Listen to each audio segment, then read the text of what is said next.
excited to be welcoming some fantastic Indigenous women to talk us through their Indigenous career stories here today. They are all wonderful women who work within STEAM, which stands for Science, Technology, Engineering, Art and Design, and Math. My name is Izzy. I'm the Manager of Public Programs here at Science World, and I'll be the host for today's event. Now, before we begin, I'd like to acknowledge that Science World is located on the unceded ancestral territories of the Musqueam, Squamish, and Tsleil-Waututh peoples. During today's event, we'll meet 3 STEAM professionals who have jobs in a range of different fields, from animation all the way to medicine. Each of these women started with a passion, maybe something like you love to do in your everyday. And they managed to take that passion and change it into something they do every single day as a job. We're so excited to hear from them. Before we do, though, I'd like to recognize that this would not be possible without our fantastic partners, our presenting partner, STEMCELL Technologies, our major partner, Acuitas Therapeutics, and our premium partners, BCIT and OmniVita. It's with their support and their partnership that we're able to host events like this throughout the year. Now, our technician, Jalen, will be monitoring the chat today. So if you do have any technical issues, pop your questions in the chat and they will be happy to assist. Please feel free to share any questions or your reactions to the presentations in the chat on the YouTube page.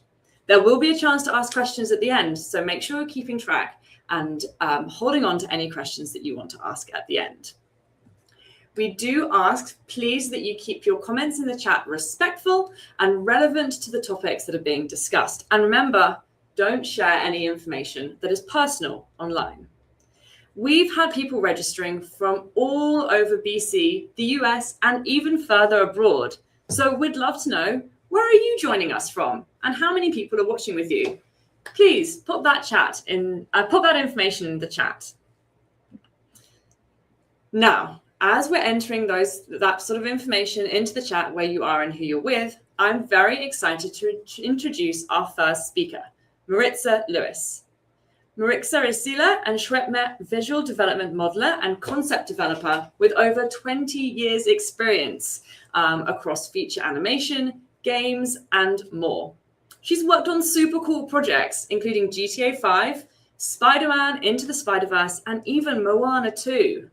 Maritza is passionate about seeing more Indigenous voices in these fields and is excited to share her journey with you all today. Welcome, Maritza. Oh, I think you're muted. Oh, why Slack? Peace and seal. Thank you for having me here today. Yes. Welcome. So I'll hand over to you. Perfect. I'm going to see if I can screen share. It might not. I apologize. I might have to come back. That's okay. That's okay. Why don't we take you off the screen and instead we'll bring on our next speaker instead. And Maritza, that gives you time to get it all sorted.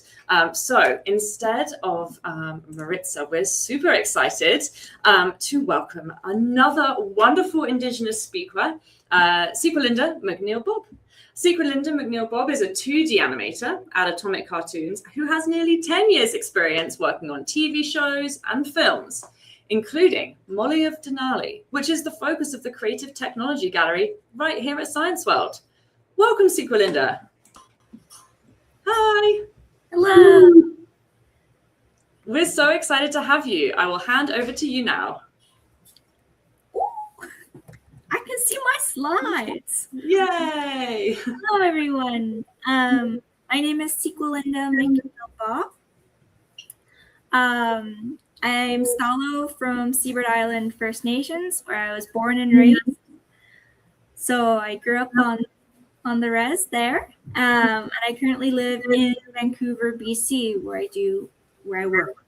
And I'm a 2D animator at Atomic Cartoons. And fun fact about me, I have 12 siblings. Wow. So, I jumped ahead too quickly. This is my journey from curiosity to career. So first and foremost, what inspired me to work in animation? A big part of that was I always wanted to be an artist. I grew up with my dad, who was a teacher, artist, and storyteller. So the school I went to on Seabird were filled with his artwork.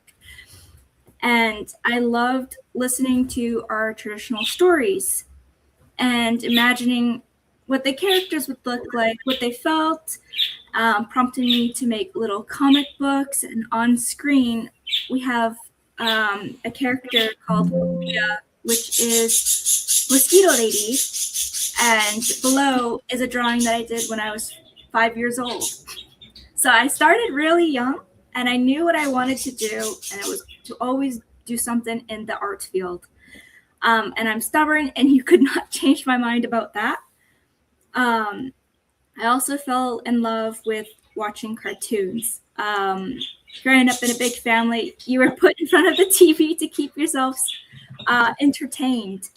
And they were entertaining to watch. They made me laugh. They made me cry. I liked the idea of creating something meaningful for the audience, and for the audience to see how much work that gets put into it.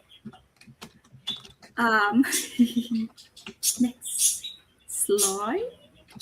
Some of the cartoons that inspired me to work in animation were Lilo and Stitch, Steven Universe, Star versus the Forces of Evil, Recess, Gravity Falls, and Bob's Burgers. The one, like, throughout watching all of these cartoons, I noticed how captivating the art style was, the stories, slice of life, which is like everyday banter, but the adventures that they would go on. I also noticed that there was a lack of Indigenous representations, on screen and behind the screens. I didn't really get to see characters who looked like me. And that's what really sparked, along with wanting to be an artist, was to change the view of like not having many Indigenous people working on cartoons behind screens and then also on screen. And so my dream was to create a TV show about Indigenous kids and Indigenous stories, and that's what really got the ball rolling, to work into animation, to look into the school, for post-secondary. And I actually went to school for 3D animation, but I ended up in 2D animation. And so, does it play on? It doesn't play. So what is 2D animation? 2D animation is the art of creating in a two-dimensional flat space by sequencing individual drawings frame by frame. Techniques range from traditional hand-drawn to digital software, such as vector-based puppets. And the types of program we use in the industry are Toon Boom Harmony and Adobe Animate, which is formerly known as Flash. And right here, I drew a sequence of an original character called the Little People, saying, hey, we'll go this way and we'll jump.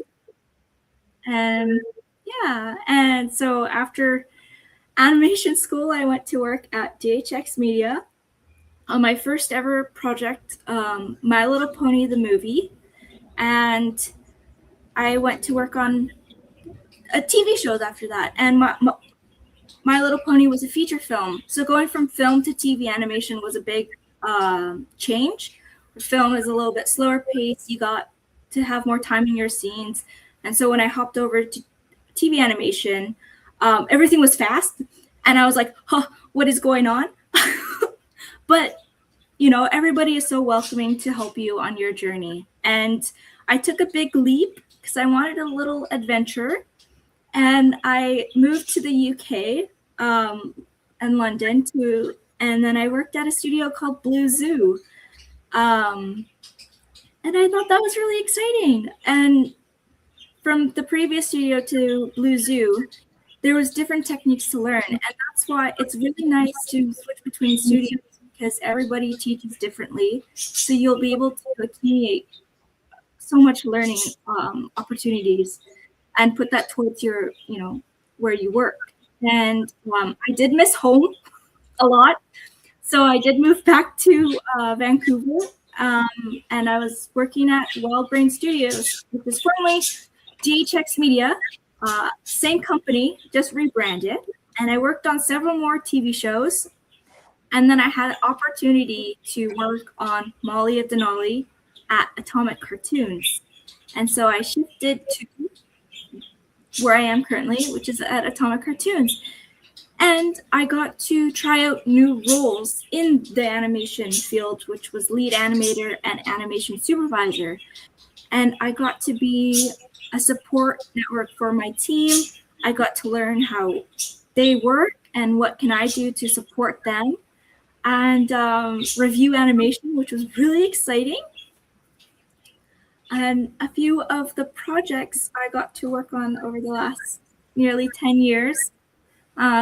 We have My Little Pony, we have Cloudy with a Chance of Meatballs, Carmen Sandiego, It's Pony, Dorg Mandango, Polly Pocket, Johnny Test, Molly of Denali, Hamsters of Hamsterdale, and Dr. Seuss's Red Fish, Blue Fish.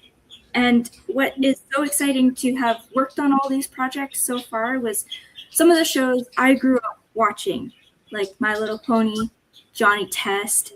I had the Polly Pocket toys, the little online game of Where in the World is Carmen Sandiego. And so truly that's what has been inspiring to keep going. And what's next for me? So that little kid that was originally inspired to work in animation, I'm fulfilling her dream. And that dream was to attempt to bring a TV show idea to life.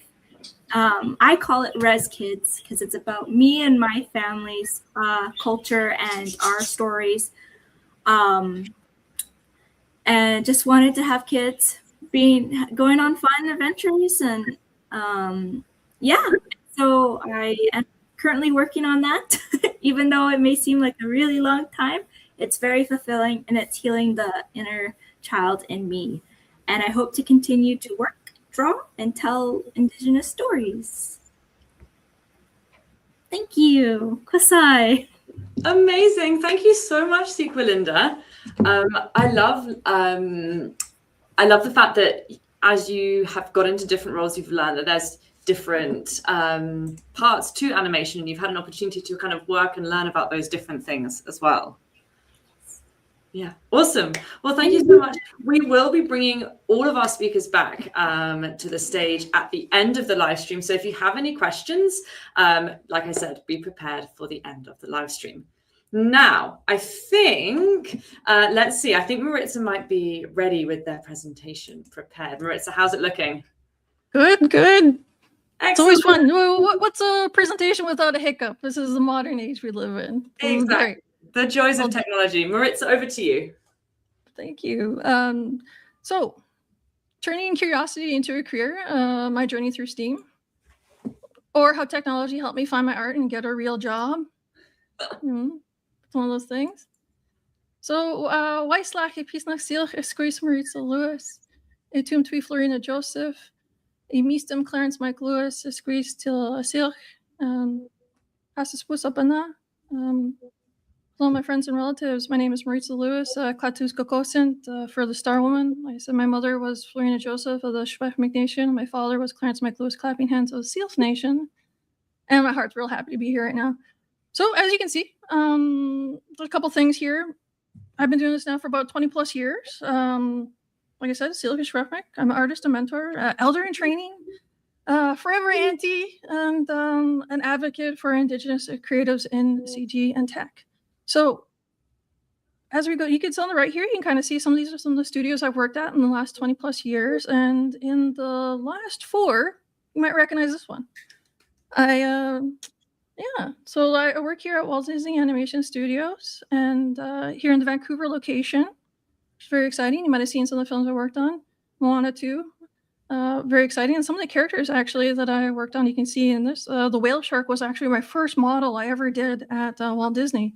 Really cool. Set the bar high. And that hasn't disappointed in a sense. It's a great space to work at. And Moni there in the background is our little storyteller and our little Indigenous heartthrob. And Katu, our little Kakamora is there as well. So careers in STEAM, how does this work? It's kind of interesting. This does it require awesome hair like this? This is me as a baby, and this fellow over here, some of you might recognize, Albert Einstein. I'm not saying as clever as this fellow, but we do have the same awesome hair, and we do share a passion for STEAM and advocating for your career and your space into it. As we're talking about this, I kind of just want to plant some seeds in your head along the way, and so you might consider your own journey and finding your own things that make you curious, which can lead you down the path to your own career in this space. And to begin, we also start with, it starts with our folks. And like I said, these are my folks. This is my father and my mother, Florina and Clarence, otherwise known as Mike. I think I was called Little Mikey for a long time as a kid because I apparently looked a lot like him. And, my dad's side, when I grew up, I didn't really grow up with a lot of tech around me or a lot of these different types of things. My family on my dad's side, they were in agricultural, forestry, cattle. They're really big into rodeo. My granny and all them were into volunteering and being a part of the community. My mom's side, they were more in the humanities and, nurse. My mom was a nurse. And a lot of them worked in social work, office, and they're really into powwows. So it was a fun mix between my family. But between the two of them, my mother survived the Kamloops residential school, and my father survived the day school. And despite this, they still believed in education and higher learning because they knew that it led to security and independence. And they were really encouraging. They knew I liked art, but they weren't 100% sure of what to do with that and where to go with it. But they were just really encouraging. We did have some artists, more traditional artists in my family. I had an uncle who was a head carver down in Tillicum Village, Alex Joseph, and my other cousin, Lawrence Paul, who's a well-known gallery artist. But, again, goofy little kid like this, going out on the res, you can see here for a lot of folks, the little reservation special in the back there, they all look the same. It happens. I spent my summers outside playing and running around. We didn't have computers. That wasn't the thing. The one computer we did have access to was in a study group that I could go to. And I only got the access if I could finish my homework and then do it. But that was it. There really wasn't a ton of other stuff. But, something that happens, you grew up in a really big family. That's like one side of my family. My granny had 12 kids. And my mom she had 6. So there's a ton of family. And what happens is that you end up spending a lot of time with cousins and you're being out on the land. And you do land-based teachings and land-based learning, which is really important for our people. Some of my early classrooms was spent outside playing. You get booted outside and you get told to get going, go play. And you're not allowed to come back in until everything's done. So I was playing with mud, making sculptures in my own little way and mud pies. I was, spending time with my granny when they would drop us off over there, and with my cousins, we make pine needle baskets and do beading. Right down there is one of my moccasins I made. You can tell because the toes busted through because I have big feet. And, we also did things like this with my dad. My dad was really supportive of this sort of stuff. And we were out there collecting bugs and trying to discover what they might be and spending time with the horses and really understanding the biomechanics of animals and biology, and just really created this fascination and love of the space. Like I said, how it started, how it's going. This is one of those situations, it started with this really sweet Play-Doh Felcor over here on the left that I created as a child. And if you have Felcors from Neverending Stories, proper 80s kid shows. And it led to all these other things, which actually took me to Italy when I went to go work with Andrei Blasik in one of his programs and to study. And these kinds of things you can do. You can, may not be to go there, but you could also local. You could, wherever your passion makes you go, run with it.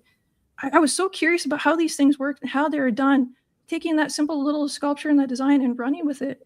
That was kind of the great thing. My slide just jumped. It's telling me I got to get going. So I'm talking too much. When we're going back to animation, that form, all the lessons that I learned from those things about learning about form and structure and sculpture, we come to stuff like this where many of you might know what this is, right?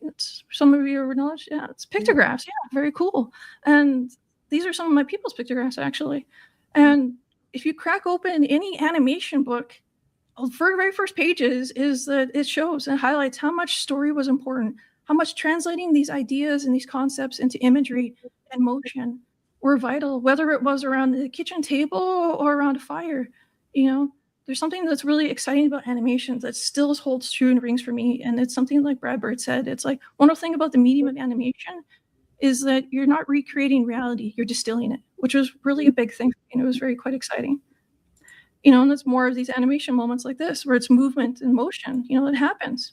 When you think about animation, we're looking at some of this. You might have recognized some of these things. Like, you kind of think about traditional animation. It's like a bunch of fellows down in some place in sunny banks down south with sweater vests and smoking and pencil and paper and flipping. And you really wouldn't necessarily think of someone like me. And that's true. But, here I am. At one point, somebody told me when I was going to school that they didn't think I would ever be a character modeler. And here I am. Now I'm working here, which is really quite exciting. Sometimes it can happen. You could be a FOD or first other different, and it happens. You could take a little detour. I did at a young age. I run amok a little bit, and around grade 6 or 7, and then grade 10, I turned it around and I recommitted to my studies. And I learned that I was dyslexic and that I needed some help in that space. And I did. I sought out help, and I really buckled down and started learning more. And with the support of teachers like Mrs. Waite, Mr. Waite, Mrs. Thompson, goofed again, they were really cool. And they're really supportive of me going into art and helping me facilitate that growth and that curiosity in that space. And it really helped me stay in school. I went to university, and then I found a program didn't work for me. And then I pivoted to this program, which was more of a trade program. And that can happen. This is where I really encourage you to dig in and think about your education and advocate for your education. It's your journey and your choice and your path, and you can cultivate that for you. You can see here, when I went to school, there wasn't really a lot of women. There's one in the background there. There's a couple others, but there really wasn't a lot at that time. And like I said, I didn't have a computer, and here I am jumping into this thing and thinking I'm going to learn all these things. And I did. I just committed to spending a lot of time in the classroom as much as I possibly could, and pursuing this in whatever way that I could, and really committing to that. And building community. Being away from home, it was kind of scary, right? And you really want to be around people that are kindred. And that's what kind of happens. You can build community even when you're out of community. And I really encourage you to think about that too when you pursue your education. Find your people, even if they're not your people. We can build it however we need. Found family is found family. So again, my job, what is it? Oh, what does it all mean? What is my job? So this is kind of a quick breakdown. So this is a maquette. A maquette is a 2D translation into 3D, or like this on the right, that's a VisDev model. And on the left is maquette. It doesn't move. It's just a clay version, but it captures the essence of what they're trying to achieve. On the side is on one that's done on the computer, which is very exciting. And that's another part of it. And here is a production model where we're putting these things together, chocolate and peanut butter moment of making these things move, which is a big deal. There's a big difference between these things. And how are they all put together? Well, cool thing. They're created with vertices, faces, and edges, which is very exciting and very cool. You're wondering, oh, yeah. It's neat. It's kind of fun. It's one of these things where they can be broken down to the most basic shapes, as a colleague has done here. And it really works and is quite exciting. I think there's something to be said about, taking something so complex and really breaking it down to its basic shapes. And you can really push and create different kinds of things here. And it is just really exciting. So that is Moni and a bunch of other characters I worked on. These two were also created with that space, which is also very exciting. So what are these jobs? What are these career spaces? What are they doing? And this is actually really cool, diagram to highlight just how many different roles there are. It's not just like those little pencil and paper and these people are creating things in 2D. There's so many different roles all across these spaces. You look here, there's people that are coordinating these people. There's people dealing with the finances. There's people doing the writing. There's people creating the motion. For me, myself, I'm like right here in this little space by the modeling bunny. And I also work with design and rigging, which is really quite a, I don't know, it's something that's really fun. And I think a lot of us are, you know, really need to look at these careers and think about where we can go from there. And different avenues in the spaces. How are these softwares created? These programs, we use a lot of these programs in this space, and this is how we create them. A part of this for me is I use a lot of the top row here. I spend a lot of time in ZBrush, a lot of time in Maya, and then it kind of progresses as it goes through. You know, which is really kind of cool. But how do you learn about all these things? Well, there's tons of different spots you can learn from in here, and you can either go in person, which is really cool, or you can do hybrid, online, in person. That's an option. Really do your research, ask your parents, ask your teachers, or you can do tutorials online on demand, or you can, you know, Academy of YouTube. There's so many Twitch and streamers online now that if you go on there, you can find them and you can even interact with them and talk to them, which is really kind of cool, with permission, obviously. And to me, I still do this every day. I still learn. I dedicate time each day to continually learn and expand my understanding. As the things evolve, I want to also highlight that representation matters. And look here at this graphic, and there's a really cool program called Stay Tuned. And this is from the early tap numbers as well here. Representation on screen for these cartoons, 1.5, not a lot, right? We can do better, guys. We can do better. I know we can. Also look at this representation behind the scenes, 1.4, which can be very true. Currently, right now, I am the only Indigenous artist at the studio. 2 locations, but I see that can change. It'll change. You know, our numbers are increasing. This is happening. We're gonna make it happen, which is really cool. You know, case in point, Strange World, Captain Polk. Shout out to my girl, Captain Polk. She's awesome. Man, when I was in the theater, I saw her and I lost it. We had the same earrings on. I had my white shell earrings on, and I was like elbowing my friend and geeking out and just being a dork about it. And I'm like, this is so cool. And they're like, what's the big deal? And I'm like, this is a big deal. And so many other places, Spirit Rangers, that's out there, is so fantastic. Stop motion. And if you don't know who Link Ray is, ask your parents. Musicians, very awesome. Games, we're also approaching in these spaces in games, which is always really kind of cool. You know, so this is what I mean. Keep creating, keep learning. You know, what can happen here is that you can be really excited. And this is something I did for myself just for funsies. You know, I created this project for myself because I wanted to see this Indigenous character. I wanted to create a story for this, and I wanted to be excited and to keep building. It changes all the time, and you really got to fill your own cup sometimes, and this is one way to do that. And you can do this as you're growing. So this little graphic that you're learning, and you're like, oh man, I am terrible. This does not look like what I want it to look like. And then you keep going. You keep going, and it gets better. And then all of a sudden you turn back around and you look at how far you've come. Yeah. It's a big thing. You know, sometimes you don't fully appreciate how far you've come until you turn around and you really kind of reflect on it. And then you have gratitude. And I have a lot of gratitude for my journey so far. Yeah. And so this is my action, you know, for you guys to keep exploring your interests, to whether, you know, it's creating, learning, asking questions, seeking out mentors. I really encourage that. And to say that, you know, my heart's really full right now to know that you guys are out there, and that I hope one day to be able to work with you. Come on in. I'm keeping this door. I'm opening up all the doors, all the windows. I want you guys to join us and to be a part of this journey, because you guys are really important. And I want you to be here and take over, because I want to work for you guys too one day. Who knows? So this is my show reel. I'm not going to show it because we don't have enough time for it, but please check out, you go to my website and you can kind of see it. This is something that's kind of cool about, I'll just play a little bit, that the part of this is that this kind of highlights some of the stuff that you have worked on over the years, and stuff that kind of like, this wouldn't have been possible without STEAM.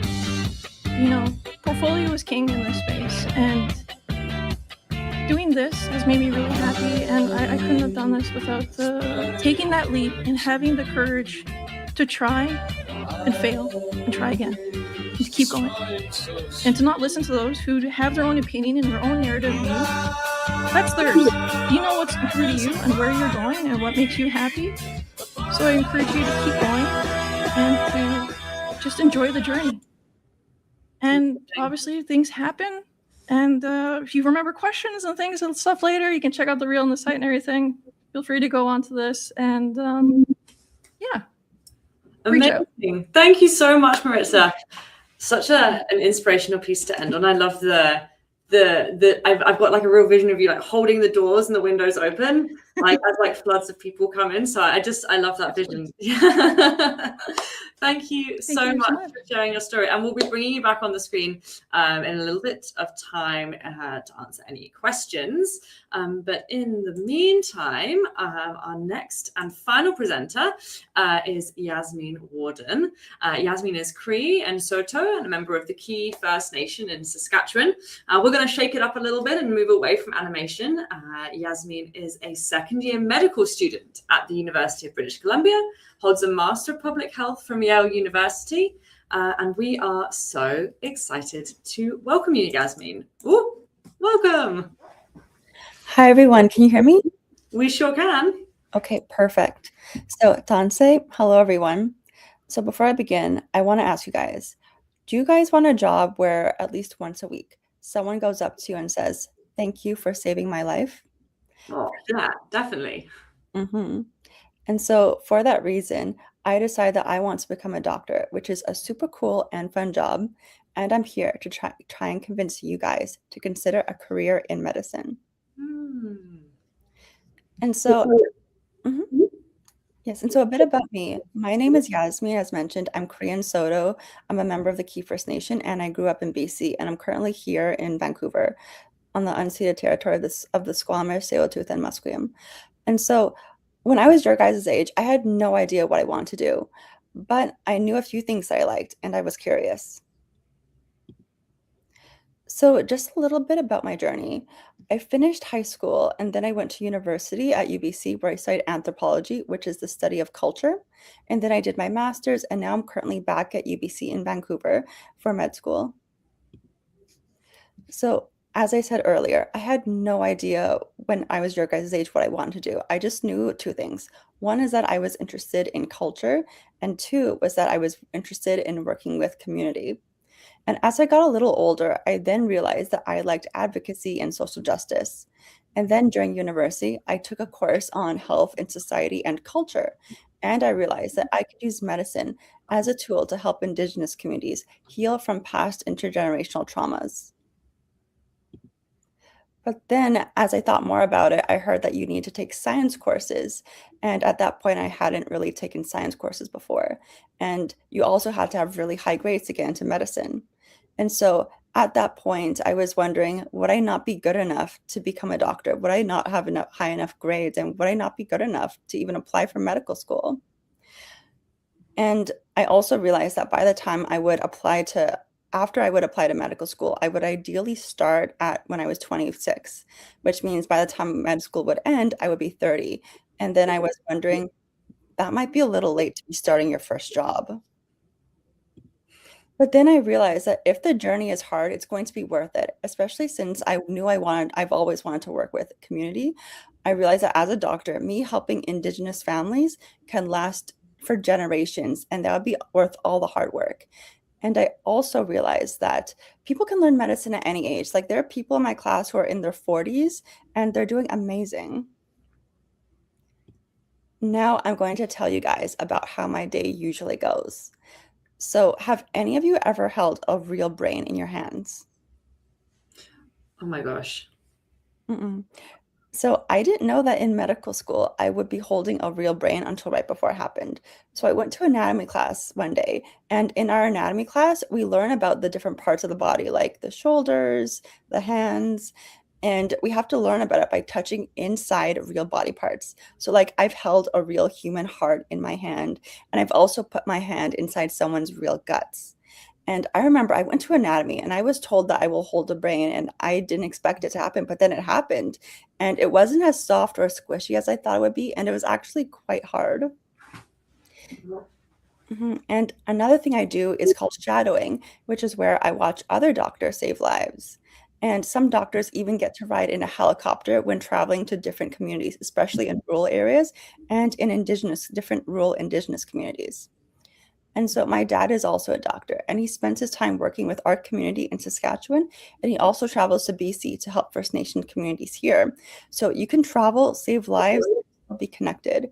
Which brings me to my next point, which is that another thing I do is I spend time with my family and visit my reserve when I have time. So, because you need to have a life outside of school. And as a doctor, you can work up to 3 days a week, live a comfortable life, and spend time with family, be connected, and like visit the reserve whenever you want. And now I'm going to talk about a few myths about medical school.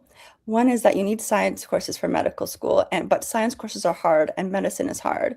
So I actually found medicine to be in some ways easier than science courses, and I genuinely believe that anyone can learn medicine. Another myth is that you need to be smart to be in medicine. So several doctors can tell you that the number one thing you need to be a doctor is to be a nice person, because people want nice doctors. And the third myth is that school costs a lot of money. So tuition does cost money. However, the government in Canada pays for part of our medical school tuition. So compared to other countries like the United States, our tuition for medical school is a lot more affordable. And also there's scholarships for Indigenous students, and some bands like my own provide funding as well for school. And banks have programs where they will lend you money before school so you can pay for tuition. And then as soon as you become a doctor and start working, you can quickly pay back the bank. So if you're interested in medicine, every med school across the country has a team, as an Indigenous team, to help Indigenous students like yourself get into medical school. And at UBC, you can email Megan, who is the leader of our team at UBC Med, over here. And now I'm going to ask you another question. Do you know who this woman is? No, so this is Dr. Rebecca Eatman, and there's a new medical school being made in BC called the Simon Fraser School of Medicine. And she is Métis and First Nations, and she was asked to be one of the new heads of this new medical school. And she is one of the several amazing Indigenous women doctors who is changing healthcare and is helping communities heal. And there are more and more Indigenous people becoming doctors, but we still need others like you guys to help our communities heal. And now I have one last story for everyone. So I have a preceptor who's now retired, but he was a family medicine doctor. And a long time ago, he had a patient come in, and she was a young woman in her 20s, early 20s. And she wanted to have a quick appointment and get in and then get out to do her next thing. And my preceptor said, I think for you, we should do a full examination. So how about you come back another day and we have that scheduled? And she said, actually, let's just do the full head to toe examination right now. So he did the full head to toe examination on her, and he realized he checked her pulses. So for those that don't know, pulses are like when you can feel kind of like big gushes of blood going throughout your body. And you have pulses all over your body, like your wrists, your neck, and your feet. So he checked all the pulses, and he noticed that the pulses in her feet were very, very weak.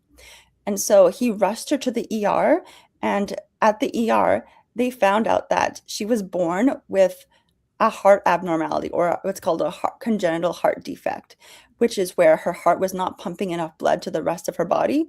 And they fixed that, and she was able to live a really long, she's still alive, I think she's still alive, but she's able to live a really long, happy, and healthy life. And she stayed with that doctor for the rest of her life. She had children, and the doctor delivered her children.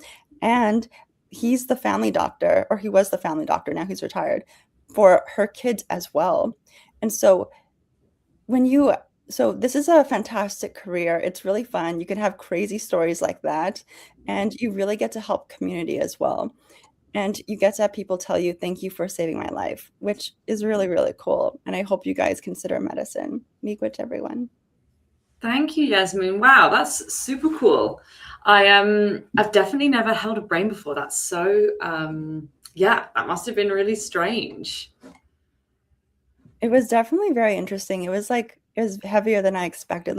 It was a whole brain, and you need to hold it with 2 hands. Whoa. Wow, I guess that shows you how strong your head is and your neck is. Well, thank you so much, Yasmin. I'm going to bring the other two speakers up onto the screen. Welcome back, everyone. We have about 5 minutes for some questions. I have a whole bunch of questions, but I also really encourage everyone who's watching online, if you have any questions, pop them in the chat and we'll do our best to get through all of them. I think actually we do have a question already that came in for Sigulinda from Jamie Stokes, wanting more information on Res Kids. I saw that too. Right now, it's little doodles that you'll see on my Instagram. Right, and then also just trying to get the idea picked up. So it's still in the early beginnings, but it's a dream that I want to see, and hopefully you guys will see and learn more about. But yeah. Well, I think it sounds like you've already got like a good bunch of viewers right here that want to see it. So thank you, Sigulinda, and thank you, Jamie. I have a question for you all, actually. I think we have a whole bunch of schools that are joining us today. And I was wondering if you could go back to like grade 6 or grade 7. Is there anything that you would tell yourself, or what would you wish that you had known at that point? Sorry, I'm throwing you on the spot. Whoever wants to go first, just unmute. To not shrink, I think that's a great question. I think at that time you kind of get caught up in a lot of nonsense, and for myself, I did too. And you start to cater to other people, and that's not that. I think you really want to focus on your own learning and your own education, and really apply it, because that's your choice, and those are things you can control. And it's way funner. Like, there's so many things. It's bad grammar right there, but I mean, like, there's so many great things out there you could be learning and studying, and you got to think about these things that you're doing there expand and grow exponentially. So if you're planting these seeds of curiosity really early, they can grow into something entirely like a giant tree by the time you graduate. And these add up over time. Those, each day you add a little bit, you draw a little bit more, you read a little bit more, you find a new topic. You're just adding to your toolkit. So don't let anybody else's opinion of whatever nonsense is going on taint that, so that you can do this for yourself, and it's within your ability. Awesome. Plus, it's fun. It's cool to learn new things. Thanks. Yeah. Thanks, Maritza. Sigulinda, any thoughts? I think Maritza said everything that I could think of, like back being in grade 6, and just keep doing it, right? Just go for it. All the voices that will tell you otherwise, show them that you can do it. That's yes. The best thing that you can do is prove people wrong, right? Yes. Yeah, awesome. Yasmin, was there anything else you wanted to add to that? If you took yourself back to grade 6 or grade 7? Pretty much very similar things. And just to add on that, if you think something is impossible, you never know until you try it. And oftentimes we tell ourselves, I feel like, especially as women, as Indigenous people as well, that like something is out of our reach. But that's not true. There's so many trailblazers out there. You can become a trailblazer, and you inspire so many others. And I think that's so important and so powerful. Yeah, amazing. I think, yeah, you're so right. And if you can't see a trailblazer out there, like, you have the ability to become one yourself. A bunch more questions coming in, a couple for Maritza and Sigulinda. Which schools did you go for animation? Oh, fun fact, I went to UBCO. I went for the Fine Arts program, and then I pivoted to technical trade school, and I went to VFS condensed 1-year program, and I hustled hard. Because, like I said, I did not have a computer, and I didn't actually own a computer until after I graduated with a grant. And then I kept learning. And after I graduated, I still kept learning afterwards. And that's kind of how I landed my first job. But honestly, a lot of those resources now are available online. Like I showed on the slide deck, there's way more access to information now. So you could be starting now. And I encourage folks to check out some of these other programs. So from the school, the indie ones, like Maya is available for indie license. You also have ZBrush, which is now on the iPad. how exciting is that? Like the ZBrush is one that I use daily, and you guys can jump in there and dig in. Awesome. I went to a school called Art Institute of Vancouver for animation arts and design, but it was primarily 3D animation.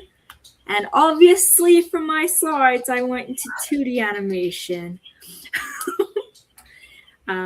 Yeah, that's where I went to school. Yeah. It's no longer. So. But I love that. Both of you, I feel like you kind of started your school journey with one kind of vision.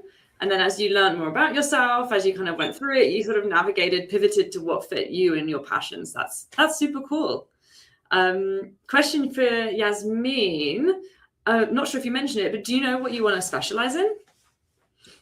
So I think about this question at least like every single day because like when I first came into med school, I was thinking about maybe family medicine, but then as I learned about other specialties, I'm thinking perhaps maybe like at one point I was thinking like plastic surgery. At another point I was thinking, what else was I thinking? I was thinking like cardiology. And so I would say I'm undecided at the moment.